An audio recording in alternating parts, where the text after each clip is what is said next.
All right. So we are going to take it back to our roots for this one today, Sensei. We have our first love, not the boxing scene. Actually, I don't know. I don't know if you found boxing first or not. But my first love, the scene of mixed martial arts, is back on the center stage this Saturday. By the way, my birthday. So that's right. Say happy birthday to your elder. Actually, no, your birthday boy. Just make sure everybody in the comments knows that Sensei's older than I am. I'm getting up there, man. I'm getting up there. Grandpa Sensei, I'm right there on his tail. I'll be 30 this year, the big 30. I will be celebrating by having my hip replaced. That's a joke. But I am going to be live watching this on my live stream. Sensei might be able to be a guest. I don't know. It's a little early over there. He's probably in bed by this point. But What time? It's on at 2 p.m. Eastern, I think, because they're in Dubai. I know that's after you take your Metamucil and you're already ready for bed. I just wanted to make sure you See, I'm so old, bro. I missed the whole joke, bro. I'm like, no, that's a good time, bro. He's like, these whippersnappers and their jokes. But maybe we'll get him on the live stream. I'm trying to plan some guests, but I might not even need any because, Sensei, have you seen this card? We're just going to talk about the main card today, and we're going to do some picks and comment section. Talk to me. Yeah, talk to me. You're going to have to hit us with some wagers. That's right. The Breakdown Boys are back with wagers and punishments based on our picks. One will win, one will lose. It is time for UFC predictions and picks. Let's go. Okay. I'm telling you right now, I'm not doing a one-chip challenge. We're not doing any more one-chip challenges. I've heard, bro, to be honest, I'm glad we got out of that unscathed because I'm seeing some stuff on TikTok where people are going to the hospital and some other stuff. So thank God you have ridiculous inner immune system. But first up, you know what? Should we even? We're gonna do a 4-5 pick. We'll do the 5-5 pick. Okay. But we're not gonna do Caitlin Chugagian and Manon Fruit. We're not doing that one. We're instead doing Sean Brady versus Bilal Muhammad as our first pick. Now, people that don't watch MMA will have no idea who the people are that I just said. But this is a fucking awesome matchup at welterweight. At 170 pounds, Sean Brady, 15-0. He grabs a hold of you. You don't get away. Bilal Muhammad, while he is memed all over the internet, mostly for being the guy that Conor McGregor laughed at during his commentary stint, he is also a guy, he grabs a hold of you. You're not getting away. Two great grapplers. I'm taking Sean Brady here. I'm on the hype train. I think he's 15-0 for a reason. There's a lot of guys that want to fight him. I think he does what Bilal Muhammad does to everybody better. Taking Sean Brady. I'm taking Sean Brady too because Muhammad beat Wonder Boy, and That's forever right. I will not like him. Grabbed and hugged Wonder Boy for dear life, baby. And that's what guys do to Wonder Boy, unfortunately. And that's your guy. Shout out Steven Wonder Boy Thompson, man. You still haven't set that up, man. We still got to get him on the show. That'd be so dope. Oh, that's right. I got to do that. I'm saying you're a business owner now, man. Come on. You got to get him on the show. You're right. I got to lock in. Wonder Boy, we're coming for you. Next up, we got Matthews Gamrot. A lot of people only know him for that last name. He's 21-1. He's fighting Beneil Dariush. Beneil is a guy at 155 that's been around, been talked about getting a title shot with a win after this. Would absolutely. I love Beneil. But Gamrot is a guy that relatively, again, unknown to maybe some people that aren't in the MMA scene, 31 years old. Been stacking wins on wins on wins on wins. Beneil's great. Only 33, looks 45. Always has, though. Always has. Good grappler, solid grappler. Mm-hmm. Developed a left hand that just sparks guys out of nowhere. But I'm going with Gamrot. I like his striking. Very, very much a mixed martial artist. And I'm picking against Beneil, and I know you don't like that, but I'm doing it. Give me Gamrot by decision. Sean Brady by submission, by the way. Oh. Yep. Beneil Dariush. Okay. 3-rounder? TKO. 3-rounder, TKO, the big left hand, yeah? Yeah, dude, I think he finds a way. He's just like one of those guys. He is one of those guys, though. He's a sleeper, and he finds a way to win. That's what it is. He is a He's always find-a-way type of fighter. He'll bleed, you know what he to find reminds a me way. of when I watch him punch? Oh, fucking, what was his name? Chris Lieben. I don't know why. He reminds me, not the way he fights, but just the way he throws his left hand. Reminds me so much of Chris Lieben. Chris Lieben was definitely a find-away fighter. Jesus Christ. All right, next up. This fight has severe implications at bantamweight. And it's not the bantamweight championship. That's the next fight. But this, I would say, is maybe even more important of a fight at bantamweight. And I'm talking Petr Yan and Sugar Sean O'Malley. Oh, amazing. You're picking first. Go ahead. Petr Yan. Taking Yan, 3-rounder. He's not a fast starter. I know. That's the only thing I don't like, but I love him as a fighter. Great I love grappler. O'Malley, too. People sleep on Petr Yan as a grappler. He will pick you up, dump you. Ankle pick O'Malley you. is like, stylistically, is like one of my favorite because like it reminds me of myself, like when I what I want to be when I'm throwing to him when I'm hitting the bag, you know. Sean O'Malley wants to be training. Sensei, let's be honest. Explosive in and out, looking for big shots, chaining things from awkward angles, looking for the spinning stuff and things like that. But dude, Yan is just he's so solid everywhere. Well-rounded. He's just so well-rounded, man. He's so solid everywhere. And listen, I am not losing this freaking thing. I lost the last one. Well, you're going to have an opportunity to take the L because I'm taking Sean O'Malley. I'm getting a little risky here. Here's why.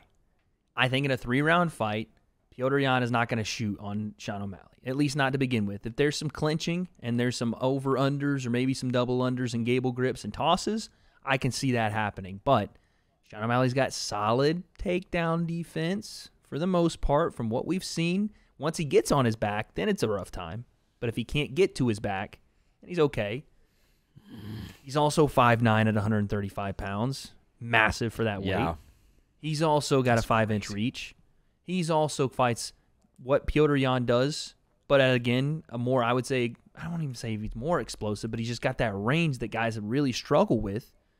Yeah. I think Sean does enough. This is going to be a very close fight. I don't think Sean knocks him out. I don't think Petr Yan goes away.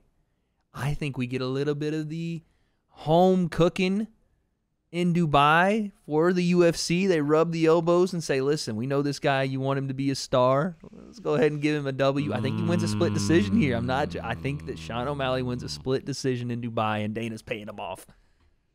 That's like the last part I don't actually. But I do. I think Sean O'Malley probably comes out a little faster, works the leg kicks, does what he does.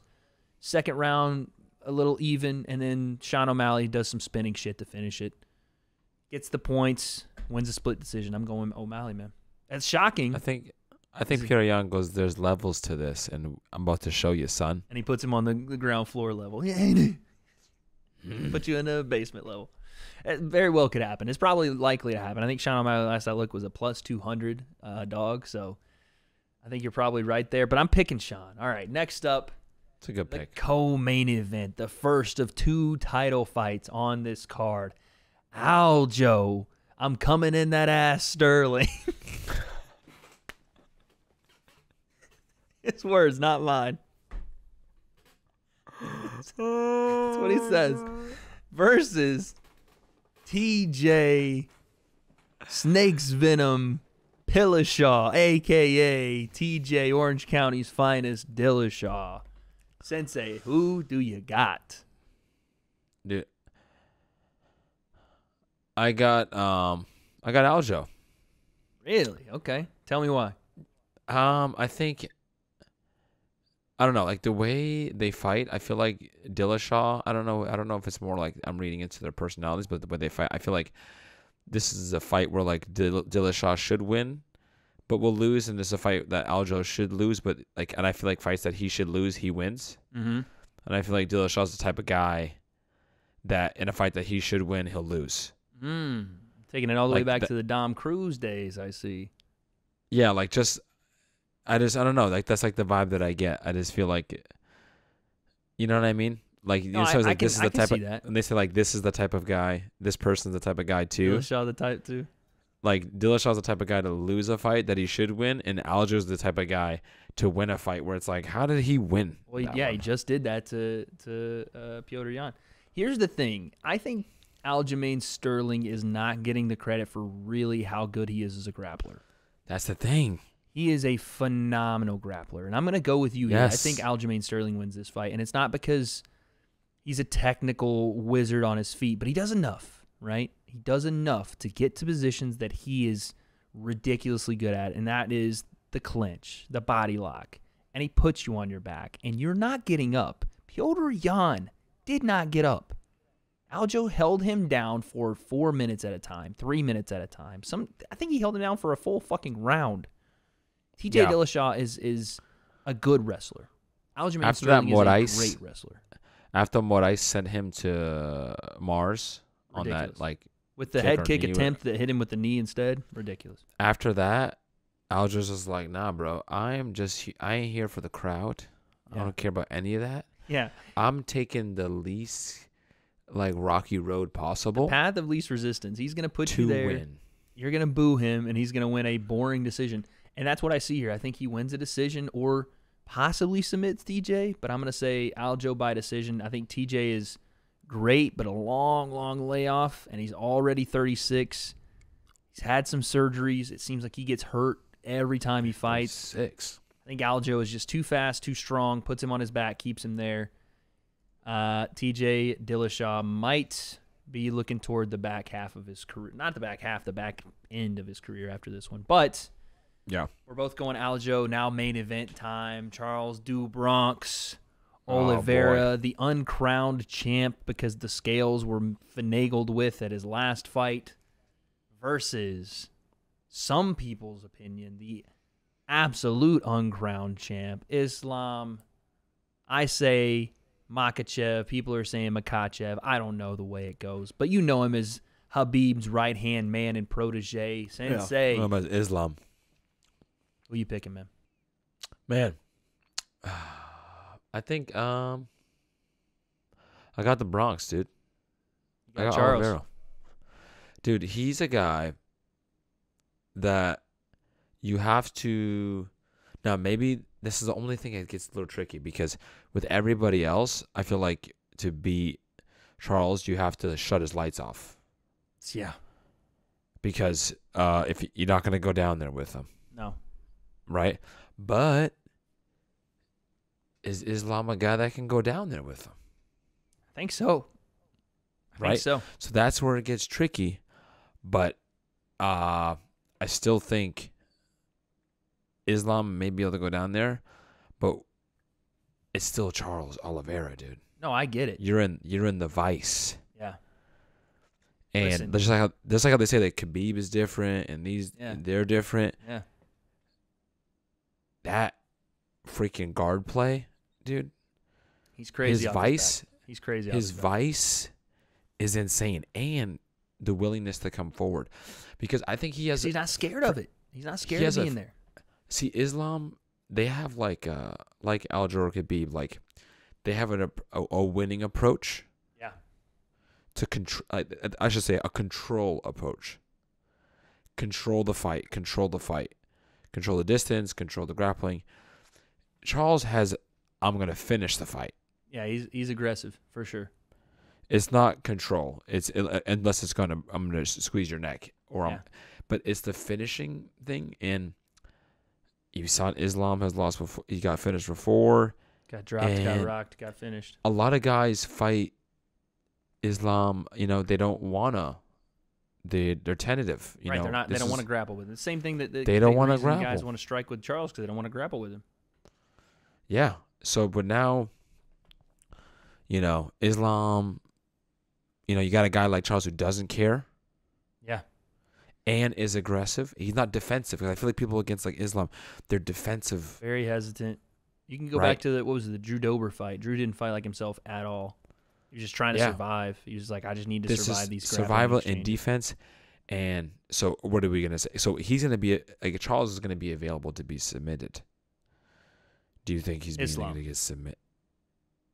I think Charles is going to be available to be submitted. Because how aggressive he is on the ground. He's not going to be defensive is what I'm saying. I got you. Okay. So, like, on the ground, he may make himself available to scramble for opportunities. Right. So, Islam, it's not like with, like, Islam and Khabib, these guys, everyone's defensive, so they're just focusing on control. Keep him on the mat. Charles may just, I'm going to attack. Yeah. So, he's going to be available, right? So what's Islam? Is he just going to try to control? Because if I think you're going to control, if you can't control him, you're going to lose that battle. Right. Because Charles is not going to try to escape. He's going to try to transition and submission. You know. Yeah. So that's where I'm like, I think there's more ways for Charles to win. Charles to win for sure. Yeah, and I think his aggressiveness, man. This is mostly just for a little bit of parody because I do want to see if I can beat you here. I have been saying on my channel since 2018, I think, when I was still hardcore doing MMA breakdowns, I was saying there's this guy, Islam Makhachev. He's the uncrowned champion at 55. Now, I didn't predict, I should say, that Charles Oliveira was going to become a guy, right? He had been a guy that he lost a lot of fights he should have won. He was submitted a couple of times. He tapped to strikes from Paul Felder. He was going through it at 45, right? It wasn't him. He is a whole new lease on life. He is a guy that no one can question his heart now. He's beaten just killers. Dustin Poirier, Michael Chandler, anybody in the 55 division right now. He's just running through dudes. Justin Gaethje. And on paper, he absolutely should win this fight. He has more ways to win it. He has more experience, more tough fights. Islam hasn't fought the level of competition that Charles has. I'm not making a good argument for Islam, but yet I'm still saying Islam will win this fight. And you know how he's going to do it? He's going to submit Charles Oliveira. Oh. I'm going to watch him from top control. And like you said, Charles feeling as though I can do whatever I want down here. I'm not in trouble. Whereas once upon a time, Dustin Poirier, again, not the same level, said, I'm a black belt. I'm used to having guys on my back. No one's going to submit me by choking me. And then Khabib proceeded to damn near close his neck off.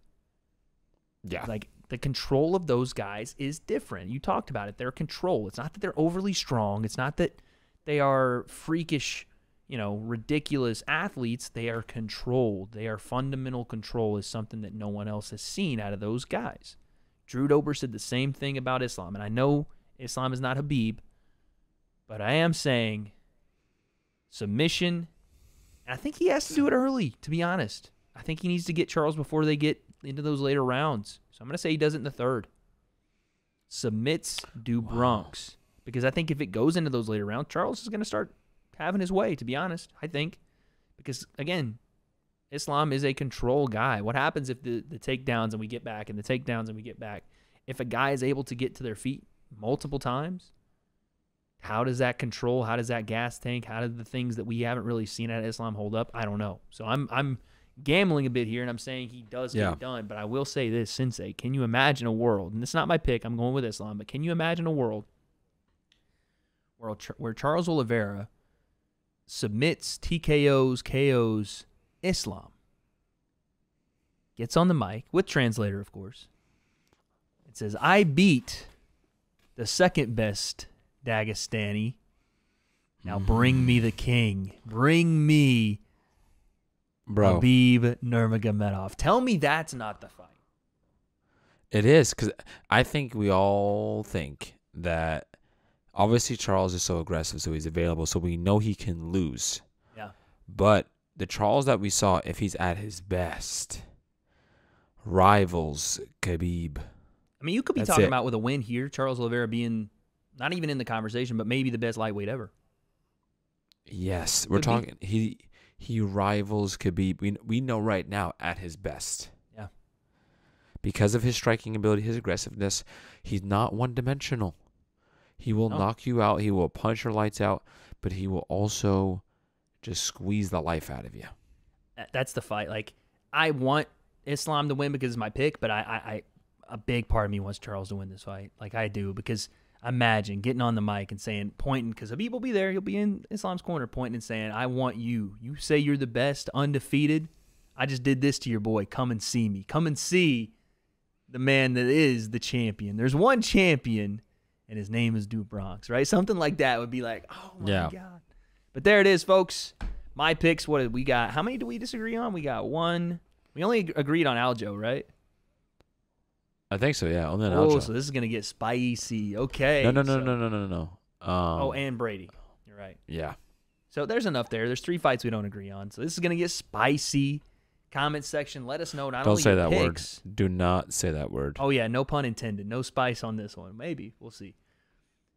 Comment section, let us know your picks for this card and for what we should do as punishments, or what I guess I should say what Sensei should do for punishment, because I'm not I don't losing. even care. No, I'm not losing. I don't even care what we do. One chip challenge for you. Damn it. Nah, You got to do it. I'm not losing. And if I were to lose, I'm not doing the one chip because knowing my health situation, I will die.